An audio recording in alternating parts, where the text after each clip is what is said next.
Olá! Em Atos capítulo 4 encontramos os discípulos, Pedro e João, enfrentando um momento crítico em suas vidas e no seu ministério apostólico. A atitude de Pedro e João nos ajudam a entender as qualidades de discípulos relevantes que certamente fazem uma igreja relevante.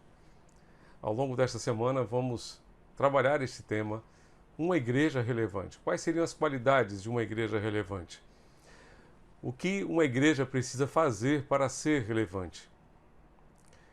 Neste texto do capítulo 4 de Atos, encontramos os discípulos no verso 3, relatado por Lucas, sendo presos. Eles passaram a noite na prisão e no dia seguinte foram interrogados pelo Sinédrio, ou seja, pelo conselho de líderes, 71 líderes, saduceus, na sua maioria, fariseus, escribas, pessoas que estavam ali para julgar questões religiosas do povo de Israel. E ali eles então passaram a noite presos por causa de Jesus, por causa da pregação do Evangelho, porque foram instrumentos de Deus para a cura de um homem coxo de nascença, relatado por Lucas no capítulo 3 deste livro precioso que é o livro de Atos dos Apóstolos. Agora encontramos os apóstolos presos.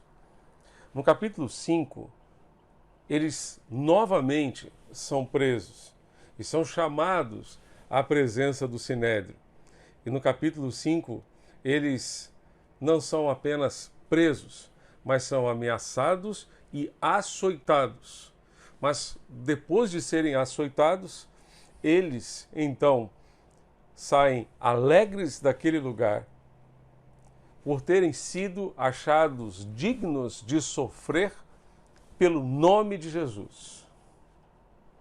Uma igreja relevante é formada por discípulos, não por membros simplesmente, mas por discípulos dispostos a seguir o Mestre até as últimas consequências.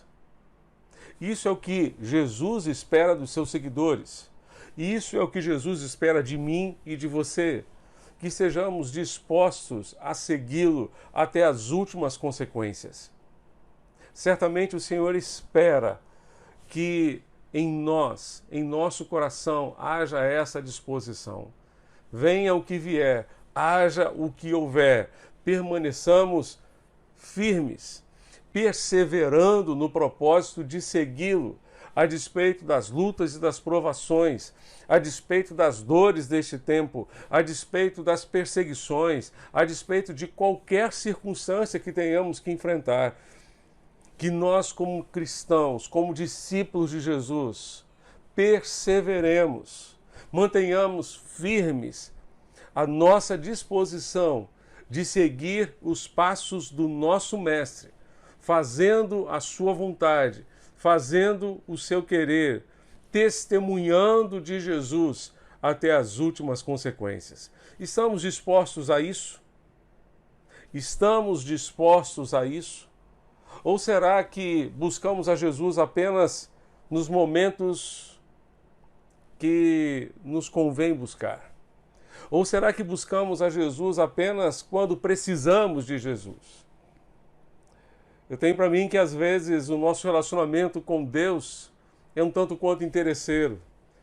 Parece que nós o buscamos porque precisamos, não porque o amamos. Não porque desejamos ter um relacionamento íntimo e profundo com Ele. Você não gosta de ser procurado apenas quando alguém precisa de você. Você não gosta que um conhecido seu ligue para você apenas quando precisa de você. Deus também não. Nós precisamos desenvolver um relacionamento que seja fruto de um caminhar constante com Deus, a despeito das lutas, a despeito das circunstâncias, a despeito do que tivermos de enfrentar. Muitas vezes queremos o bônus, mas não estamos dispostos a pagar o ônus. O ônus é simplesmente o custo do discipulado. o custo de renunciar, o custo de abrir mão de qualquer coisa que nos impeça de seguir o nosso Mestre como Ele quer que o sigamos.